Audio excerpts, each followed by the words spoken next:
1 Korintus pasal 13, hari Minggu tanggal 26 April 2026. Kasih. Judul yang singkat cuma terdiri dari 5 kata, 5 huruf ya, maaf. Cuma terdiri dari 5 huruf, tapi artinya selebar samudra. Karena itulah inti dari kasih Tuhan. Itulah inti Tuhan dalam hidup kita. Kasih. Nah, hari ini mari kita buka hati kita untuk terbuka diisi oleh kasih Tuhan melalui firman yang kita akan baca di hari Minggu ini, yang Paulus tuliskan kepada jemaat di Korintus yang tiba juga kepada kita pada hari ini. Kasih. Sekalipun aku dapat berkata-kata dengan semua bahasa manusia dan bahasa malaikat, tetapi jika aku tidak mempunyai kasih, aku sama dengan gong yang berkumandang dan canang yang gemerincing. Ini Paulus orang yang sangat pintar, dan dia membahas tentang kasih ini dari bahasa poetis ya, seperti art poetis sekali dia bagi tentang kasih. Dia bilang sekalipun, bahasa Inggrisnya even I can di situ ya, sekalipun aku dapat berkata-kata dengan semua bahasa manusia. Ini orang sudah bangga sekali ya, kalau bisa berbahasa, mungkin 2 bahasa, 3 bahasa, 4 bahasa. Ada juga yang biasa berbahasa sampai 6 ya. Bahasa Inggris bisa, bahasa Perancis bisa, bahasa Jerman bisa, bahasa Itali bisa, bahasa Indonesia bisa, bahasa Batak bisa, bahasa Toraja bisa, bahasa Bali bisa, bahasa Betawi bisa. Jadi bisa banyak sekali itu bahasa. Dan ada orang-orang tertentu yang bisa mengetahui banyak bahasa. Dan ini Paulus katakan di sini bahwa sekalipun aku dapat berkata-kata dengan semua, bukan cuma 1, 2, 3, 10 bahasa, tapi Paulus katakan dengan semua bahasa manusia. Bahasa manusia itu semua, di seluruh dunia banyak sekali bahasa. Tapi Paulus ambil di sini, sekalipun aku dapat berkata-kata dengan semua bahasa manusia dan bahasa malaikat. Sekalipun Paulus bilang aku dapat berkata-kata dengan semua bahasa malaikat, tetapi, ada kata tetapi. Sekalipun dan tetapi digabungkan di sini ya. Kadang ada jika dan maka, seandainya dan. Jadi Paulus memakai kata-kata yang saling berhubungan. Ini seandainya, tetapi. Tetapi jika aku tidak mempunyai kasih. Inti yang dia mau bilang di sini. Sekalipun aku punya semua tadi itu, aku dapat berkata-kata dengan semua bahasa manusia dan bahasa malaikat, tetapi jika aku tidak mempunyai kasih, kalau kasih tidak ada di hatiku, aku bisa sangat hebat, sangat pintar, penerjemah banyak sekali bahasa. Saya bisa menerjemahkan, berdiri di panggung menerjemahkan terjemahan saat pendetaku berbagi dan saya terjemahkan. Tetapi jika aku tidak mempunyai kasih, aku sama dengan gong yang berkumandang. Itu gong berkumandang saja, nggak ada isinya. Dan canang yang gemerincing, cuma bergemerincing. Sekalipun, ini Paulus bersekalipun dengan kasih di sini ya. Dia pakai banyak kata sekalipun. Yang kedua dia pakai di ayat 2, sekalipun aku mempunyai karunia untuk bernubuat. Karunia bernubuat itu bisa memberitahukan, mendoakan orang dan dikasih Tuhan karunia bernubuat. Oh iya, kamu 20 tahun ke depan jadi dokter spesialis mengoperasi kembar siam contoh. Saya pernah bagikan yang saya dengar kemarin di pembacaan kemarin, saya bagi tentang Benjamin Carson yang saya dengar di gereja itu dibagikan bagaimana itu dia waktu kecil anak miskin dari keluarga miskin, impossible lah dia bisa sekolah kedokteran. Tetapi waktu mamanya bilang, Benyamin, kalau engkau punya iman dan kau berdoa sama Tuhan dan engkau bilang apapun yang kau doakan kepada Tuhan dan engkau percaya, maka Tuhan akan memberikannya dalam hidupmu.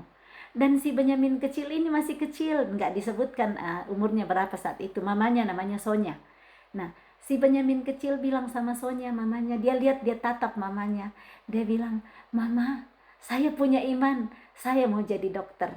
Iman anak kecil yang situasinya impossible bisa jadi dokter. Dia nggak pintar, orang tuanya miskin, nggak bisa kasih sekolah. Tapi dia bilang, waktu dia dengar firman dari mamanya, imannya bangkit. Iman timbul dari pendengaran, pendengaran akan firman Tuhan. Jadi iman Benyamin muncul saat dia dengar mamanya bilang firman, "Jika engkau berdoa kepada Tuhan dan engkau percaya, apa saja engkau minta akan diberikan kepadamu." Dan dia percaya saat imannya timbul. Dia katakan, "Mama, aku mau jadi dokter." Dan saya tidak tahu berapa tahun berikutnya, berpuluh tahun sesudahnya, dia menjadi dokter spesialis yang pertama kali membedah, mengoperasi kembar siam. Luar biasa kan? Kasih Tuhan, saya bergidik ini sambil mengatakan ini, bahwa janji Tuhan ya dan amin. Firman-Nya tidak mungkin gagal. So, janji apa yang saudara pegang dalam hidupmu hari ini yang kelihatannya mustahil, nggak mungkin. Ingat, ini kisah Benyamin ya, supaya kita tahu Benyamin dari yang nggak mungkin. Dia percaya waktu dia masih kecil, mamanya bilang, dan dia berkata, "Mama, aku percaya, aku mau jadi dokter." Dan dia benar-benar menjadi dokter, dan bukan dokter biasa-biasa. Banyak sekali dokter kan, banyak dokter kasih sembuh, oh ya kasih panadol kalau sakit kepala, banyak dokter. Tetapi dia menjadi dokter spesialis, dokter yang nggak seperti dokter biasanya. Dokter pertama kali yang mengoperasi kembar siam dan berhasil. Wow, maukah saudara mempunyai kerinduan untuk dipakai Tuhan? Berdoa dengan iman, lakukan bagianmu, karena ini Benyamin ini dia pasti lakukan bagiannya. Sesudah itu dia harus baca, mamanya bilang, "Kamu harus baca 2 buku per minggu." 2 buku per minggu itu nggak mudah untuk anak kecil ya. Coba saudara tantang dirinya, 2 buku seperti Benyamin bisa enggak saya? Dan bukan cuma baca, harus dia resume, dia harus kasih tahu mamanya apa isi buku itu. Jadi dia latih dirinya untuk betul-betul belajar, dan mamanya temanin dia dalam menghidupi visi yang Tuhan taruh dalam hidup kita. Tuhan akan kirim orang-orang untuk kita bisa menggenapi visi itu, karena visi tidak pernah terjadi dengan sendirian. Kita butuh orang lain. Tuhan akan kirim orang lain dalam hidup kita untuk menopang kita mengerjakan dan menghidupi visi yang Tuhan berikan. Benyamin dikirimin mamanya untuk menemani dia sampai dia menjadi dokter spesialis. Silakan cari di internet ya, di Google Benyamin Carson, kalian akan dapat ceritanya, lihat foto mamanya di sana. Saya cari sesudah saya dengar di gereja minggu lalu. Yuk kita lanjut. Jadi sekalipun mempunyai karunia untuk bernubuat ya, kenapa saya muncul tadi tentang Benyamin bernubuat, Tuhan akan pakai kamu menjadi dokter yang belum pernah ada dokter lakukan. Contoh aja ya, sekalipun saudara punya karunia itu, bernubuat dan mengetahui segala rahasia. Luar biasa kan kalau kita bisa tahu rahasia. Orang belum cerita ke kita, kita udah tahu apa yang dia mau ceritakan. Itu namanya orang yang bisa mengetahui segala rahasia. Dan memiliki seluruh pengetahuan, pintar sekali, seperti Einstein kan. Pintar sekali, ini Einstein cuman bagian matematika banyak dia tahu. Tapi ini semua pengetahuan. Sekalipun sudah punya seperti itu. Dan sekalipun aku memiliki iman yang sempurna untuk memindahkan gunung. Coba lihat ini. Sekalipun aku memiliki iman yang sempurna untuk memindahkan gunung. Mengimani seperti itu, seperti Benyamin tadi kan. Dia imani, imannya Benyamin ini seperti iman yang sempurna memindahkan gunung. Kecil dia imani, betul dia jadi dokter spesialis di sana. Dia punya iman begitu. Tapi kalau Benyamin gak punya kasih, contoh ya, tetapi jika aku tidak mempunyai kasih, aku sama sekali tidak berguna. Ini yang intinya. Sekalipun, tetapi aku tidak punya kasih, aku sama sekali tidak berguna. Nah, kasih itu bagaimana? Perlu tahu dulu kasih itu seperti apa. Kok diulang-ulang si Paulus bahwa sekalipun aku pintar sekali, aku tahu semua bahasa, aku punya karunia semua, aku tahu rahasia. Kok kenapa ini Paulus bilang kalau aku nggak punya kasih, aku sama sekali tidak berguna. Bisa saja kan dibilang, aku kan berguna. Aku sudah menubuatkan dan betul dia jadi dokter. Aku sudah menubuatkan, aku sudah kasih tahu rahasianya dan dia jadi terbuka saat saya kasih tahu.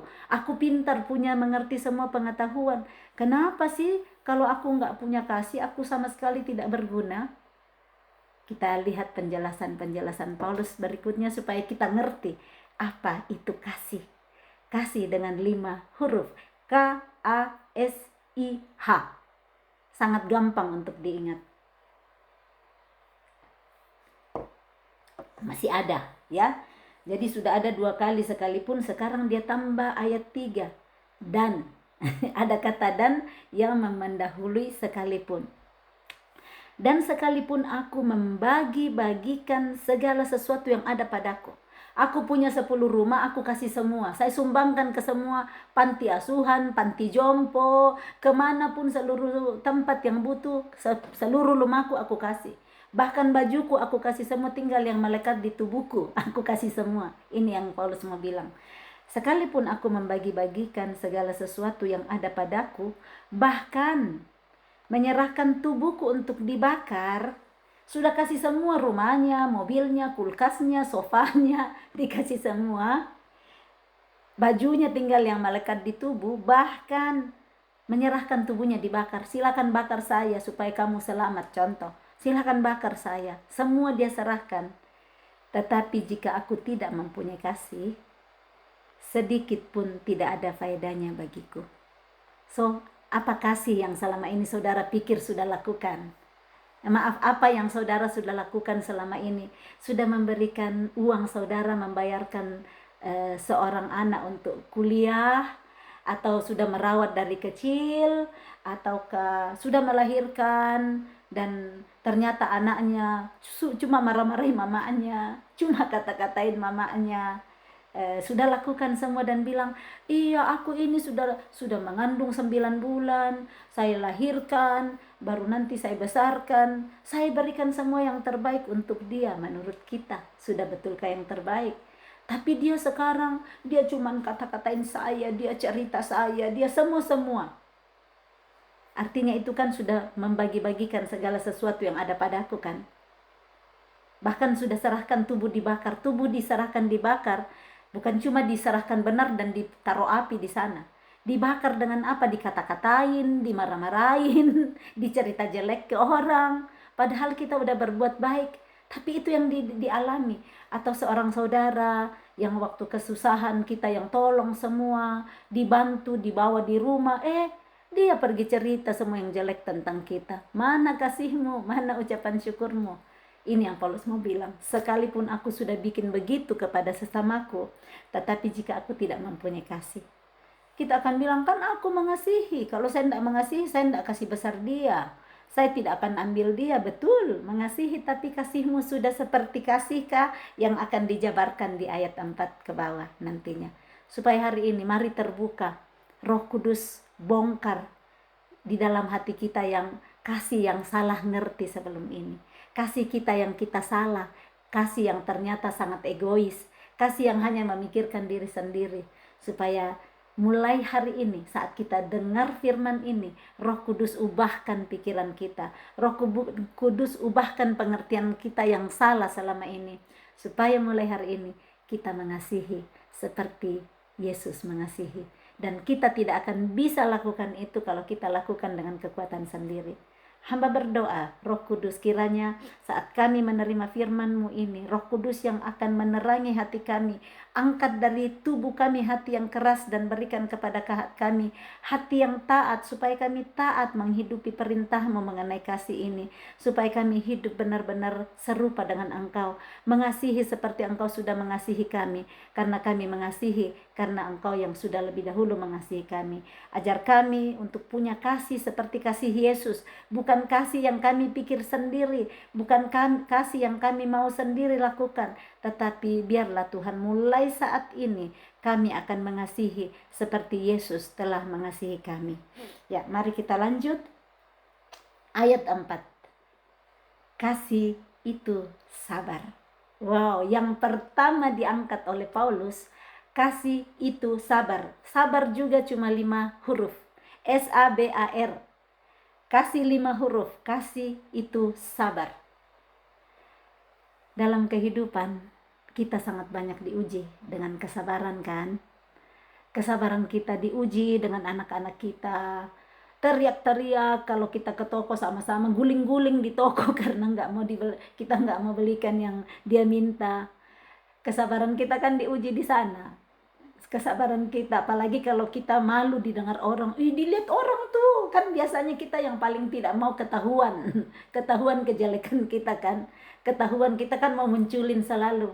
Saya nggak bilang kita, saya mau dilihat ya yang bagus-bagus. Nah kalau di depan orang, anak saya nangis-nangis kan saya jadi malu. Anaknya nggak dengar-dengaran, anaknya nakal. Itulah saya dulu. Saya sekarang mau diubahkan oleh Tuhan. Nggak apa-apa saya dilihat orang, itulah hidupku. Dulu saya bertopeng, banyak topengku. Ada topeng hijau, topeng merah, topeng kuning. Semua yang saya mau kasih lihat orang yang baik-baiknya saja. Kan tidak ada orang yang mau kelihatan yang tidak baiknya ya, jarang. Ada pasti. Kalau kita posting foto, pastikan yang baik-baik aja yang kita posting. Tapi enggak apa-apa juga sih, yang itu kan enak dilihat. Tapi jangan sembunyi yang keadaan yang lain. Jadi mengakulah.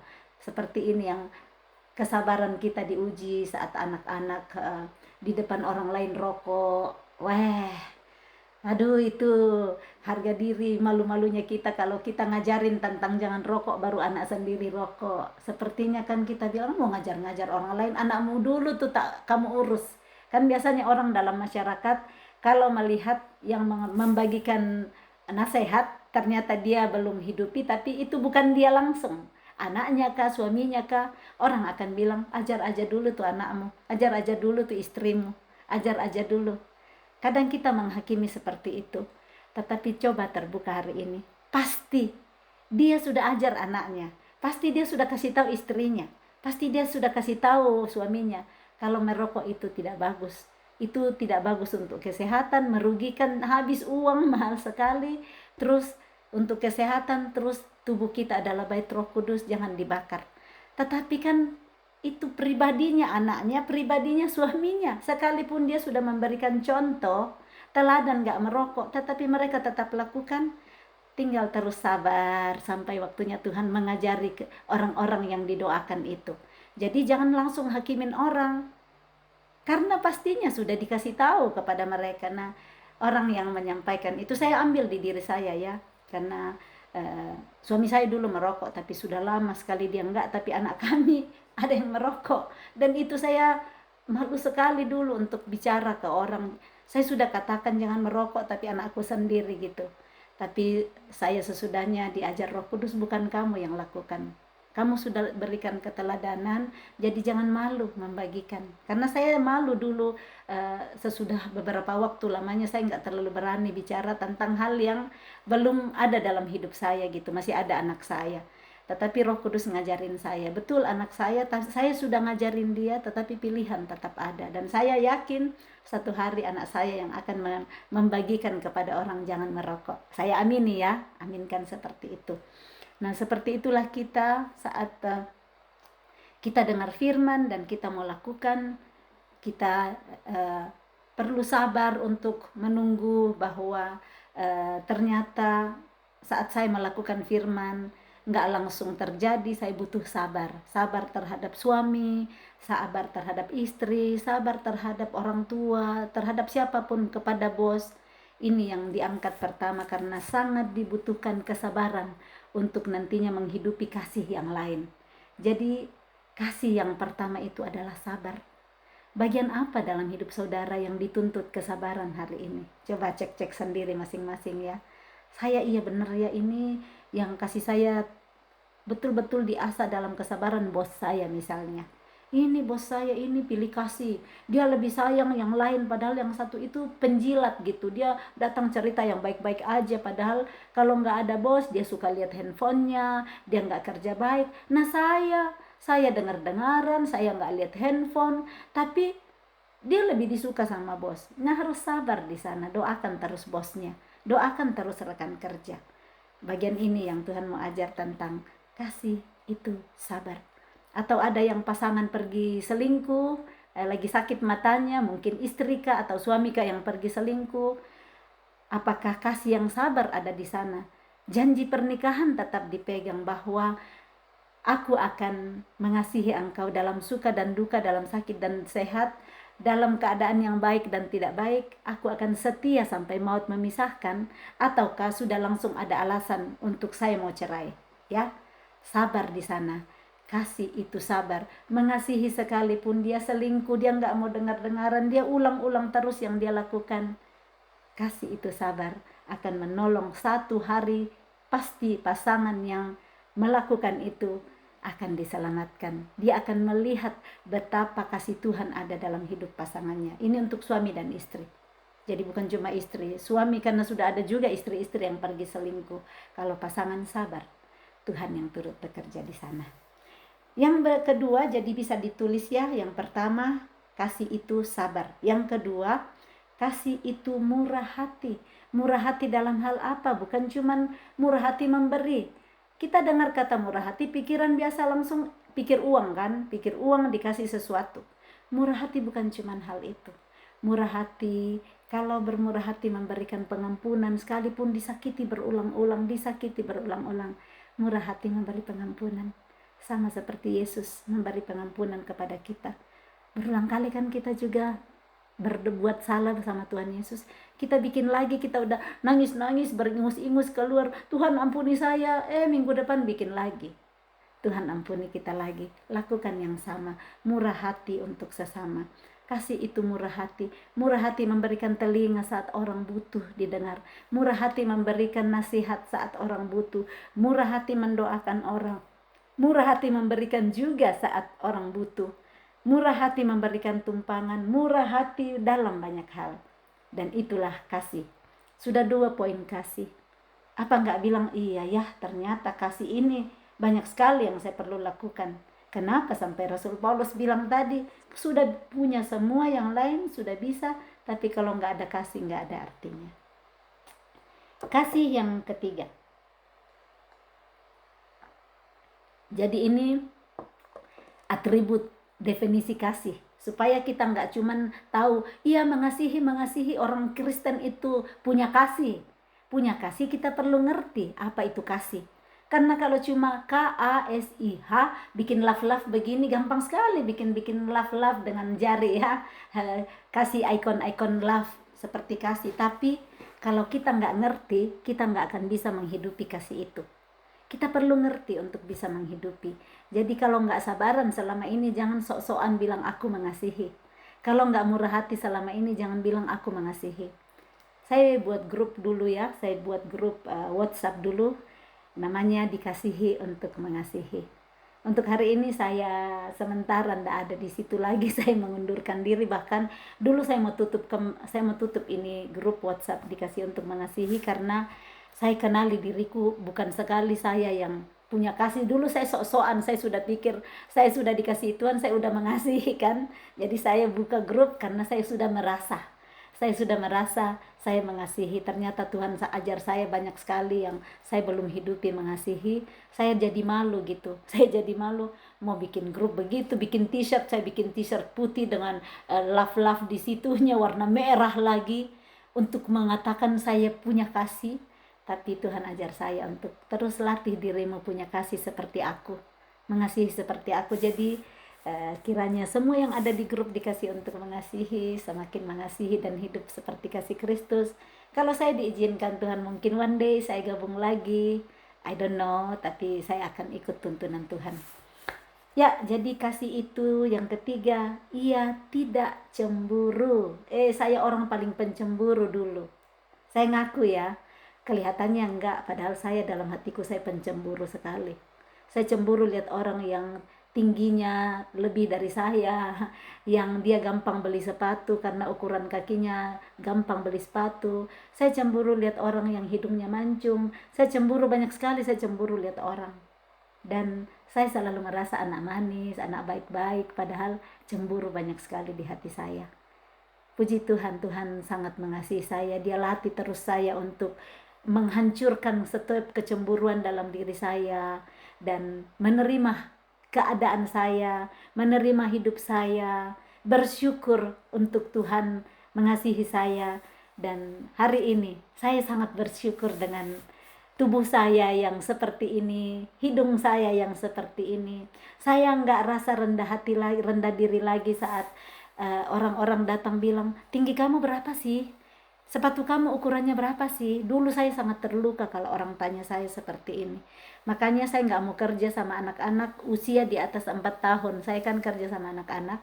Saya nggak mau kerja sama anak-anak usia di atas 4 tahun karena mereka ada yang sudah lebih tinggi dari saya. Dari umur 5 tahun di Eropa itu ada yang sudah lebih tinggi, dan mereka saat datang ukur-ukur tinggi saya. Mereka datang bilang, kamu tinggi berapa sih? Saya terluka banget gitu. Jadi saya nggak mau kerja sama anak-anak yang lebih usia di atas 5 tahun dulu, karena saya nggak mau terluka dibanding-bandingkan ukuran mereka. Dan itu sekarang saya sudah pulih, saya bersyukur Tuhan sanggup sembuhkan saya dari perasaan itu. Sekarang mereka mau datang ketawain teman kerjaku kadang bilang, Elma, tinggi kamu berapa sih? Itu kan nyodok banget gitu. Tapi saya nggak pernah lagi merasa terluka di sana. Atau anak-anak bilang, kamu kok seperti anak kecil seperti itu. Saya bisa jawab dengan berhikmat dan bersyukur atas hidup saya. Itu semua karena kasih karunia, tapi saya butuh waktu untuk sembuh dari menerima diriku sendiri. Hidungku pun saya bersyukur dengan hidung pesekku. Saya bersyukur dengan semua. Saya bersyukur Tuhan menciptakan saya lengkap dan sempurna.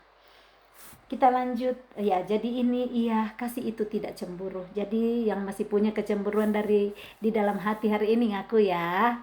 Jangan sembunyi-sembunyi seperti saya dulu, sok-sokan di depan baik-baik padahal cemburu. Lihat tingginya, mancung sekali hidungnya. Beli sepatu gampang. Saya kalau ke toko mau beli sepatu dulu. Sekarang saya percaya gampang beli sepatu. Ada sepatu-sepatu khusus yang Tuhan sudah siapkan untuk saya pakai yang terbaik. Yang berikut, ia tidak memegahkan diri dan tidak sombong. Gak sombong. Saya dulu itu sombong sekali. Tapi sombong tersembunyi. Ada kan yang sombong, kita biasa bilang, iya silakan minum ya, ini air minum saya nggak enak sekali, padahal kita sudah tahu diri sendiri makananku enak ya. Iya, makananku seadanya saja ya, masakanku. Kadang banyak sekali kita dengar ya, iya silakan makan seadanya, padahal penuh sekali melimpah di meja. Baru seadanya aja ya, mohon maaf ya, padahal sudah banyak. Itu bisa jadi kesombongan tersembunyi. Kita bilang, padahal akuilah saya masak banyak sekali di meja, silakan makan, cukup, nggak usah tambah-tambah seadanya, padahal udah banyak sekali. Dan kesombongan-kesombongan lain banyak sekali yang di sini. Kasih itu adalah tidak memegahkan diri dan tidak sombong. Yang kelima, ia tidak melakukan yang tidak sopan. Nah, yang tidak sopan kita kenali saja semua ya, apa-apa yang tidak sopan. Kita nggak menghargai orang tua, kita nggak sopan kata-kata kita kepada orang yang lebih tua. Kita orang Asia kan diajar sekali bagaimana berkata-kata kepada orang yang lebih tua dari kita, menghargai mereka, sopan. Nah, selama saya hidup di Eropa, saya lihat banyak hal yang itulah karena kultur dan kebiasaan-kebiasaan yang dibangun dari sejak kecil. Orang anak-anak panggil orang tuanya dengan nama sendiri, itu biasa banget untuk mereka ya. Kalau panggil misalnya dipanggil Matius, Lukas, panggil gitu papanya, panggil Maria mamanya. Nah, padahal saya dari kecil saya diajar untuk menghormati orang tua, panggil papa, panggil mama. Tapi bukan cuma dalam hal ini yang kita dikatakan tidak sopan, tapi hargailah orang tuamu. Kita tidak ada di dunia kalau tidak ada orang tua kita. Kalau masih ada orang tua kita hari ini, kata-kata kita yang mungkin menyakiti, terlalu sering anak-anak merasa lebih pintar dari orang tua, sakitin hati orang tua, bertobat hari ini. Selagi orang tua kita masih ada, kesempatan untuk menabur kasih buat mereka. Mereka sudah memberikan hidupnya untuk kita, membesarkan kita.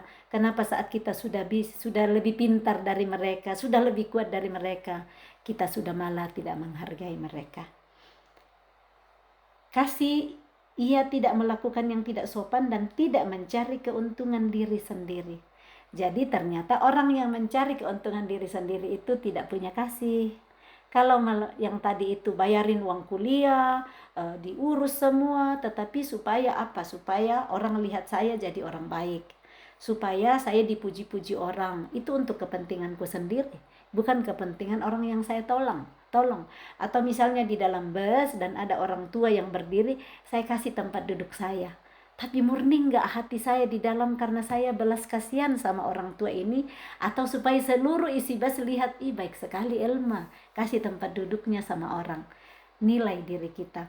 Di kelas pemuridan, saya bersyukur sekali diizinkan Tuhan berkelas di kelas pemuridan di bawah Kingdom Community Center. Kami diajar tentang barometer. Nah, di barometer itu ada kasih, buah roh, dan kemurnian. Jadi apapun yang kami lakukan, kami diajar bawa terus itu barometer, kantongin terus kemanapun kalian pergi. Jadi apapun yang aku lakukan, barometernya kasih. Benar nggak aku mengasihi orang ini tanpa cari keuntunganku? Murni nggak hatiku saat aku mau kasih tempat dudukku sama nenek tua? Atau yang seperti tadi, karena Elma mau dilihat, Elma mau dipuji. Nah, itu yang terus dikerjakan dan tidak ada yang mustahil bagi Tuhan. Saat kita mau berubah, pakai dulu the power of mau. Kalau kita mau the power of mau, the power of rela hati untuk diubahkan Tuhan, Tuhan sanggup mengubahkan kita dari pribadi yang lama menjadi pribadi yang baru. Sehingga saat orang ketemu kita, orang akan bilang, ini dulu cerewetnya minta ampun, ini dulu gosip aja, sampai dipanggil ibu gosip. Sampai dipanggil ibu gosip. Atau dulu pelit sekali, atau banyak sekali lah yang orang sudah kasih kita label di dahi kita. Orang lihat kita langsung, oh yang si cerewet itu, oh yang tukang gosip itu, sudah dilabelin gitu. Tapi saat kita mau untuk diubahkan, dia sanggup. Firman-Nya ya dan amin. Tidak ada yang gagal dalam firman-Nya. Saat kita mau untuk diubahkan, ketemu orang itu mungkin 30 tahun lalu udah terkenal sekali di SMA. Kalau orang itu orang penakut atau orang pemalu, ketemu, wow, sudah orang baru nih di depan. Sudah nggak cerewet, yang dia cerita cuma yang baik-baik tentang orang, padahal dulu, mulutnya itu bocor sekali, kata-katain orang, pemarah, cerewet, makanya dipanggil tante cerewet. Ada kan biasa tante cerewet. Jadi kita lakukan tidak mencari keuntungan diri sendiri. Yang berikut jadi sudah berapa ya? Sabar, murah hati, tidak cemburu, 3, tidak memegahkan diri dan tidak sombong. 1, 2, 3, 4, 5, sudah 5. Terus tidak melakukan yang tidak sopan. 6, tidak mencari keuntungan diri sendiri. 7, ke-8, ia tidak pemarah. Pemarah itu semua orang punya kemarahan di dalam diri ya. Nah, pemarah itu yang sudah marah-marah dan marah terus. Sekalipun hal yang baik marah juga. Nah, ini namanya pemarah. Kalau sudah ada kata P di depan, pemarah, perokok, penggosip, peselingkuh, pemalas, apa-apa kalau ada P artinya itu orang yang sudah melakukan berulang-ulang, sudah jadi labelnya. Nah, maukah kita disebut pemarah? Kalau hari ini masih anak-anak bilang, mama ini pemarah sekali, mama ini kan biasa bilang anak-anak gitu. Katakan pada diri saudara, saya tidak mau pegang lagi, saya nggak mau lagi dilabelin seperti itu. Roh Kudus bantu saya, ajari saya, supaya mulai hari ini saya mau berubah dengan kekuatan daripadamu. Dan anaknya mungkin 3 bulan berikut, mama berubah ya, mama dulu kok cepat sekali marah-marahin kita, mama cepat panikan, sekarang enggak lagi, mama sekarang manis sekali. Makanya anak-anak semakin senang sama mama. Kalau dulu mamanya suka marah-marah, suka kritik aja, anaknya pakai satu baju dikritik. Saya dulu paling kritik anak saya pakai baju, jangan pakai ini, jangan pakai itu, tanpa menjelaskan lagi, cuman bilang jangan, tapi tidak ada penjelasan apa-apa. Jadi anak nggak ngerti, mama marah-marah nggak ada, dia nggak ngerti kenapa. Saya cerita satu kejadian dulu, karena saya bertumbuh dengan pengertian kalau kita pakai baju hitam ada orang mati. Itu saya dari Toraja ya. Jadi kalau baju hitam-hitam itu orang mati, kita di acara orang mati. Jadi kalau nggak ada orang mati dan kita pakai baju hitam, itu yang diajarin saya waktu saya kecil, itu menubuatkan akan ada orang mati dalam keluarga. Itu yang saya ngerti dulu waktu saya kecil. Jadi saya sudah tiba di Swiss, suami saya nggak tahu sekali ada Toraja begitu. Kalau kami pakai baju tanpa ngatur ya, saya pakai baju, dia pakai baju, anak-anak keluar dari kamar, kok hitam-hitam semua, saya pasti suruh ganti baju. Saya bilang ganti baju kalian, karena di Toraja itu kalau pakai baju hitam semua, artinya ada yang mau meninggal. Saya takut nanti ada keluarga meninggal. Yang seperti itu, pengertian-pengertian yang salah yang saya dapat sebelumnya, dan puji Tuhan sekarang semakin diubahkan. Saya terapi pikiranku dengan 1 Korintus 2 ayat 16b. Saya memiliki pikiran Kristus. 2 Korintus 10 ayat 5b. Aku tawan segala pikiranku dan taklukkan kepada Kristus. Supaya pikiranku yang lama, orang pakai baju hitam, saya pikir nanti jadi ada yang mati. Kalau sudah ada 2-3 orang dalam rumah pakai hitam semua. Karena di Toraja seperti itu dulu. Jadi Tuhan mau membereskan hidup saya supaya saya percaya kepada Dia, bukan dengan apa yang diajarkan di sekitar saya yang tidak sesuai dengan pengajaran firman. Yang berikut, ya saya tadi bilang karena pemarah ini ya, saya marah-marahin anggota keluargaku karena pakai baju hitam. Saya suruh ganti bajunya. Yang berikut, dan tidak menyimpan kesalahan orang lain. Ini paling banyak ya, menyimpan kesalahan orang lain. Disimpan-simpan, sudah 30 tahun yang lalu, ada tante kita mungkin katain kita satu kali, masih diingat. Padahal sudah 30 tahun lalu. Atau perkataan anak kita ingat terus sakitnya. Perbuatan suami kita, perbuatan ponakan kita, perbuatan istri kita, perbuatan ipar kita. Pernah nggak kita pikir juga perbuatan kita ke orang lain yang menyakiti orang lain? Kenapa kita cuma pikir terus kesalahan orang lain? Kita merasa sudah sangat sempurna. Padahal lihatlah diri kita dulu. Nah ini kalau nyimpan terus kesalahan orang lain, tidak pernah kita bisa bertumbuh di dalam kemerdekaan. Karena firman mengatakan kamu akan mengetahui kebenaran-kebenaran yang memerdekakan kamu. Kita bisa merdeka saat kita berani untuk mengampuni kesalahan orang lain, tidak simpan. So hari ini yang mendengar firman Tuhan hari ini, kasih itu adalah tidak menyimpan kesalahan orang lain. Kalau bilang saya kasih hadiah, saya kirimkan uang, tapi sebenarnya hatinya masih jengkel sama orang itu. Tidak ada gunanya kalau masih simpan kesalahannya. Yang berikut, ia tidak bersukacita karena ketidakadilan, tetapi ia bersukacita karena kebenaran. Ia menutupi segala sesuatu, percaya segala sesuatu, mengharapkan segala sesuatu, sabar menanggung segala sesuatu. Saya mulai dulu, ia tidak bersukacita karena ketidakadilan. Banyak sekali kita mengalami ketidakadilan dalam hidup kan, atau kita pun berlaku tidak adil sama orang lain. Jangan selalu lihat diri sebagai victim. Terlalu sering kita bilang, iya saya diperlakukan tidak adil. Lihat dirinya sendiri dulu. Sudahkah saya adil kepada orang lain? Supaya kita nggak terlalu cepat sekali merasa kita yang paling menderita, padahal kita juga membuat menderita orang lain kan. Begitu seringnya gitu. Nah, kita jangan bersukacita karena ketidakadilan, tapi saat ada kebenaran kita akan bersukacita. Jadi kalau kita diperlakukan tidak adil, jangan balas tidak adil sama orang. Iya dulu mama saya kasih gini, sekarang saya kasih begitu juga kamu.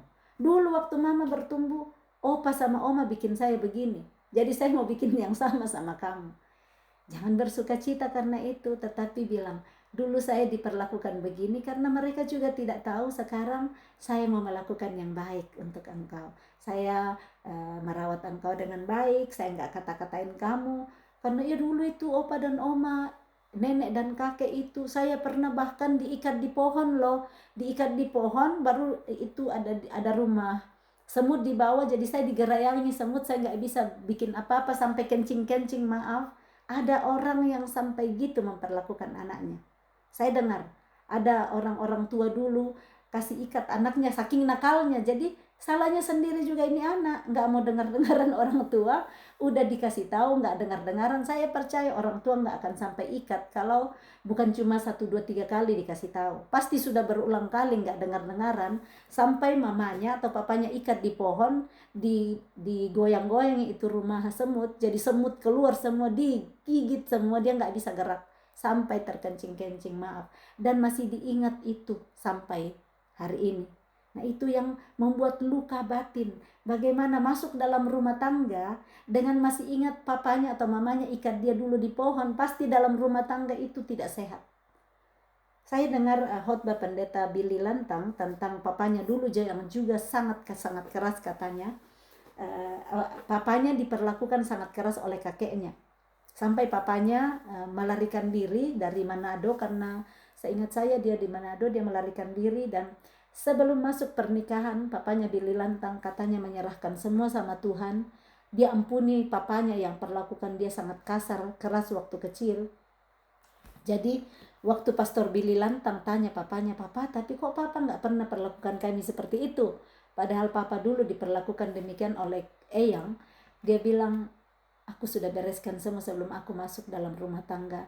Aku ampuni Eyang, papaku, aku ampuni opamu, dan sehingga aku bisa aman dengan kalian. Aku bisa mengasihi kalian tanpa luka dari orang tuaku dulu." Nah, lihat hari ini, kalau ada yang terluka akibat perlakuan orang tua dulu dan memperlakukan anak seperti itu hari ini, bertobat. Tuhan sanggup untuk mengubahkan kita. Tuhan sanggup mengobati luka-luka trauma yang kita alami akibat perbuatan orang tua kita dulu, supaya kita nggak lanjutkan pembalasan sama anak-anak kita. Ada yang membalas ke anaknya, "Aku dulu dibikin begini ya, tak bikin kamu juga begitu." Atau ada yang lakukan malah terbalik, seperti papanya Billy Lantang ini. Kita lanjut. Ia menutupi segala sesuatu. Ia menutupi segala sesuatu. Ini hati-hati kata ini ya. Karena bisa sekali kita nutupin yang busuk, disembunyiin terus, disembunyiin pakai terus topeng. Menutupi kalau nggak terlalu perlu orang lain tahu. Misalnya ada rahasia hidup kita ya, keluarga kita atau apa, tidak harus artinya saya bongkar ke semua orang. Saya tutupin kesalahan istriku, saya tutupin kesalahan suamiku, saya tutupin kesalahan orang tuaku. Nggak cerita bocor ke semua orang. Kasihan kan pasangan kita saat dicerita semua ke orang, seluruh dunia taruh di status WhatsApp. "Istriku sangat menjengkelkan saya hari ini." Seluruh dunia baca loh status kita. Hati-hati, jadi kasih itu menutupi segala sesuatu. Sekalipun jengkel sekali, nggak usahlah ditaruh di status kejengkelan kita. Janganlah dibagi yang membuat orang jadi panas hati juga, yang membuat orang jadi kecut juga mukanya. Bagilah apa yang baik, bagilah apa yang benar, bagilah apa yang bisa membuat orang bersuka cita. Taruh pikiran kita seperti pikiran yang mau melihat orang lain bersyukur. Ingat ya, pilih jadi lebah bukan jadi lalat. Lebah menaburkan wangi, lebah hanya mencari yang harum-harum. Jadi jangan kita di sana membongkar segala sesuatu padahal tidak penting. Bagilah kepada 1, 2 orang yang bisa saudara percaya. Nggak apa-apa orang lain bilang, "Ah begini," nggak apa-apa, kita tahu hidup kita. Tutupilah yang perlu ditutupi, dan bongkarlah yang perlu dibongkar pada waktu yang tepat, pada orang yang tepat. Yang berikut, percaya segala sesuatu, inilah kasih. Tidak ada yang bisa saya percaya di depan, tapi saya mau tetap percaya. Tidak percaya bahwa anaknya bisa berubah, suaminya bisa berubah, istrinya bisa berubah, iparnya bisa berubah, kakeknya bisa berubah. Tapi dia mau tetap percaya. Orang bisa lihat tidak ada harapan, nggak ada harapan, nggak mungkin lah kau sembuh. Sudah dari dulu kau gatal-gatal terus, alergi terus. Tetap mau percaya. Bersama Tuhan tidak ada yang mungkin. Alergiku pasti Tuhan sanggup sembuhkan. Mulai dengan percaya.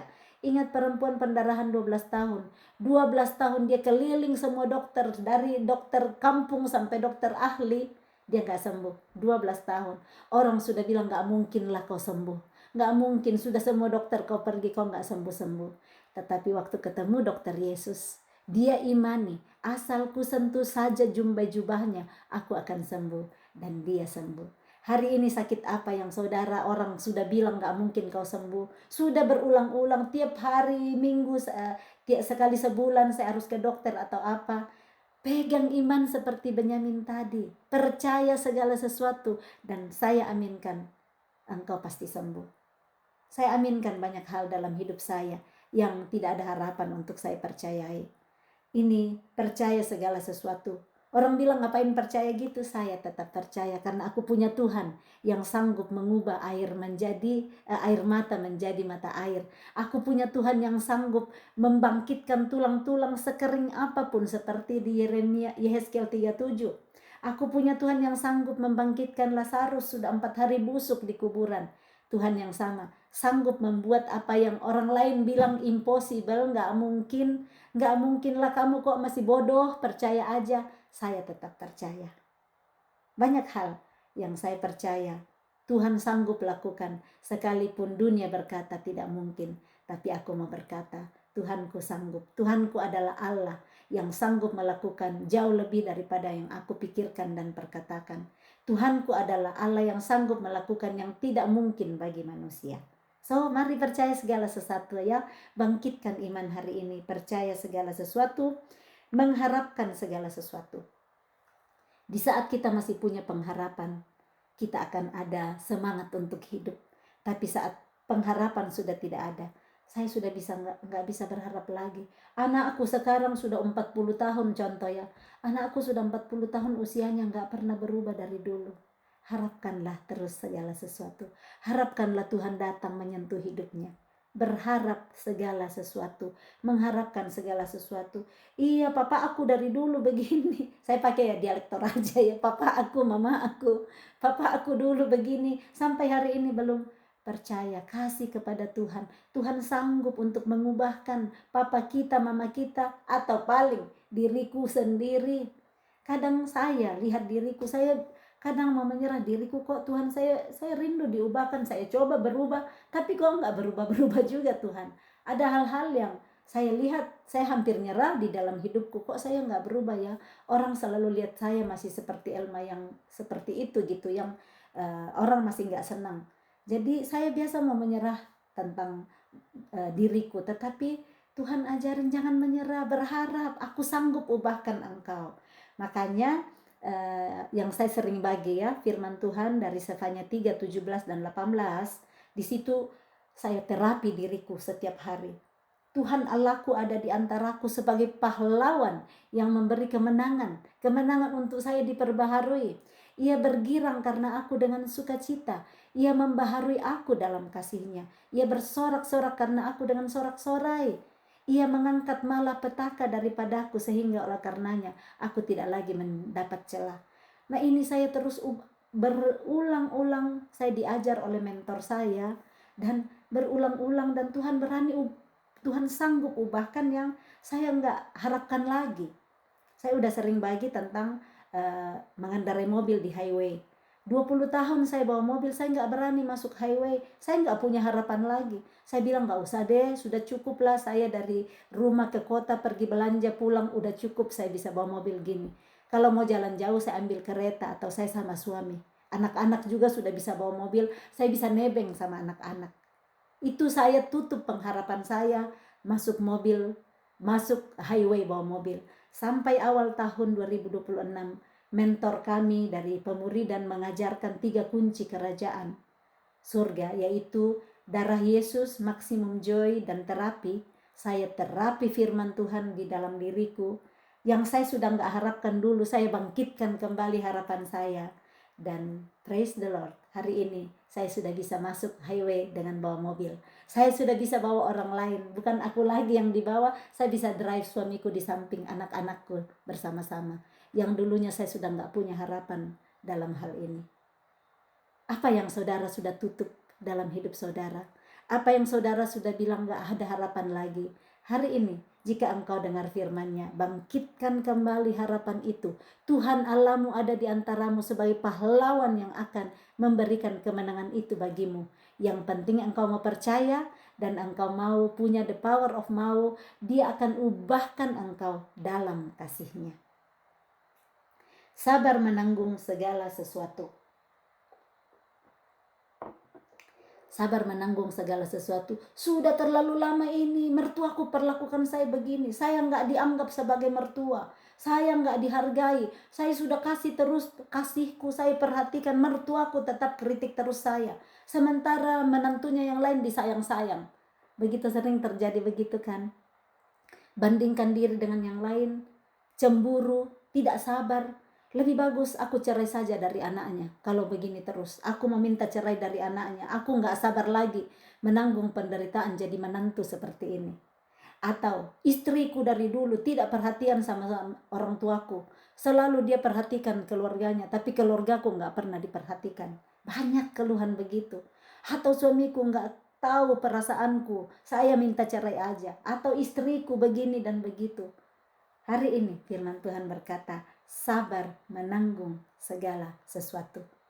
Apapun yang Tuhan taruh dalam hidup saudara hari ini yang saudara harus tanggung, itu percaya. Pencobaan-pencobaan yang saudara alami adalah pencobaan-pencobaan biasa yang tidak melebihi kekuatanmu. Ia setia, ia menemani engkau, dan dia akan memberikan jalan keluar sampai engkau keluar lebih daripada pemenang. Kesabaranmu teruji, kemurahan hatimu teruji, apalagi semua kasihmu teruji, dan engkau akan dilihat Tuhan dengan tersenyum. Ia bergirang karena engkau dengan sukacita, ia bersorak-sorak karena engkau dengan sorak-sorai. Ayat 8, kasih tidak berkesudahan. Jadi ayat 4-7 tadi itulah definisi kasih yang sangat-sangat luas. Kalau kita mau bahas sampai nanti subuh belum selesai, kalau kita mau gali satu persatu. Tapi ini garis besar, kalau kita sudah bisa menghidupi itu, ubah cara berpikir kita yang lama tentang kasih, Tuhan sanggup perbaharui saudara dalam kasih-Nya. Ayat 8, kasih tidak berkesudahan, gak pernah sudah itu kasih. Jadi kalau ada yang masuk rumah tangga dibilang, iya dulu saya cinta sekali sama kamu, tapi sekarang sudah berbeda, sudah degradasi. Ini saya sekarang cuma cinta engkau seperti saudara saja. Jangan mau dibohongi begitu, teruslah mengasihi pasangan seperti pertama kali mengikat janji di depan Tuhan. Nubuat akan berakhir, nubuat satu kali akan berakhir, bahasa roh akan berhenti, pengetahuan akan lenyap, sebab pengetahuan kita tidak lengkap dan nubuat kita tidak sempurna. Semua akan lenyap satu kali nanti, tapi kasih tidak berkesudahan. Tetapi jika yang sempurna tiba, maka yang tidak sempurna itu akan lenyap. Ketika aku kanak-kanak, aku berkata-kata seperti kanak-kanak. Aku merasa seperti kanak-kanak. Aku berpikir seperti kanak-kanak. Sekarang sesudah aku menjadi dewasa, aku meninggalkan sifat kanak-kanak itu. Jadi dulu memang kita kanak-kanak, dulu kita kecil. Tetapi mari kita terus bangun diri kita supaya kita enggak kanak-kanak terus. Supaya kita enggak berkata-kata seperti kanak-kanak lagi. Enggak berpikir seperti kanak-kanak lagi. Mari kita lihat kita sudah semakin dewasa. Dewasa dalam rohani, dewasa dalam percaya.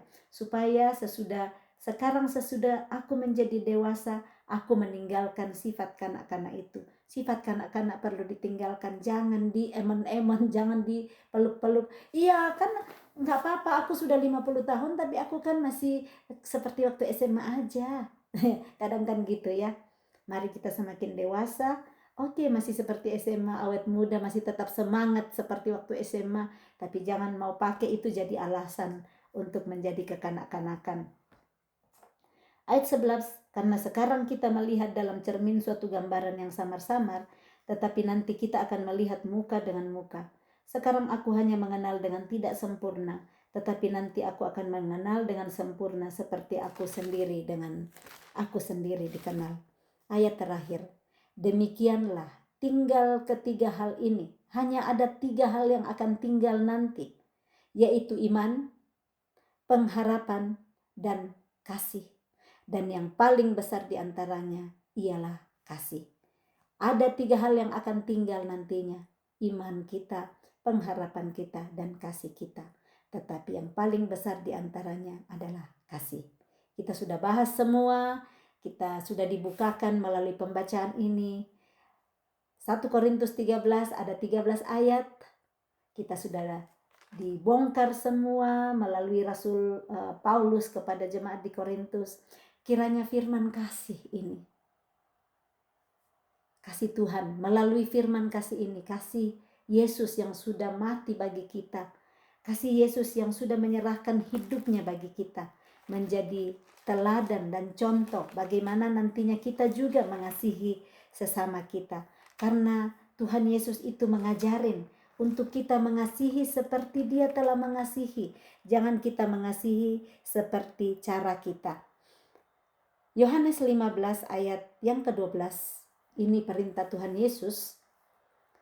Saya ulang, Yohanes 15 ayat 12 mengatakan, "Inilah perintahku, yaitu supaya kamu saling mengasihi." Kata saling, bukan cuma satu pihak yang melakukan terus. Sampai satu pihak bilang, aku terus aja mengasihi kamu, kamu gak pernah balas mengasihi ke aku. Jadi Tuhan Yesus bilang, yaitu supaya kamu saling mengasihi sama seperti aku telah mengasihi kamu. Mari kita saling mengasihi seperti Yesus telah mengasihi kita. Bagaimana Yesus mengasihi kita? Saya berdosa, saya ulang-ulang kesalahan saya, Tuhan Yesus tetap mengasihi saya. Itu cara Yesus mengasihi. Yesus rela mati di kayu salib untuk saya. Nah, kalau hari ini kita cuma terluka sakit hati saja, kita udah marah-marah, gak mau mengasihi, kita belum disalibkan seperti Yesus. Kita belum dicambuk seperti Yesus. Nah, cambukan-cambukan kita hari ini, sakit hati kita terluka karena perbuatan pasangan kita, perbuatan anak-anak kita, perbuatan orang-orang lain di sekitar kita. Yesus mau, ini perintah. Kalau perintah harus dikerjakan. Sebenarnya ya, tapi banyak yang gak mau dengar perintah. Jadi bikin semau gue. Inilah perintahku, yaitu supaya kamu taruh dirimu di dalam kata kamu. Supaya Elma dan di depan kita siapa saling mengasihi. Seperti aku telah mengasihi kamu. Intinya, saya saling mengasihi, tetapi saya mengasihi seperti Yesus telah mengasihi saya. Kita tutup pembacaan hari ini dengan 1 Yohanes 4 ayat yang ke-9. Di mana dikatakan di sana bahwa kita mengasihi karena Allah telah mengasihi kita. Maaf, bukan 1 Yohanes 4 ayat 9 ya. Kok saya jadi lupa ya. 1 Yohanes kok saya lupa ini, bisa saya lihat bagaimana saya bisa lupa ayat ini karena saya sudah gak sebut-sebut lagi. Tetapi intinya adalah kita mengasihi karena Allah telah lebih dahulu mengasihi kita. Amin. Salam kasih, Tuhan Yesus memberkati, dan selamat hari Minggu. Kasih Kristus yang ada di dalam kita akan menolong kita untuk mengasihi sesama seperti Dia telah mengasihi kita. Amin. Saya ingat kembali, maaf saya sudah ingat ini ayatnya 1 Korintus berapa ya? Maaf. Ya nggak apa-apa. Nanti kita lanjut lagi. Pasti dibukakan nantinya. Tuhan Yesus memberkati. Shalom.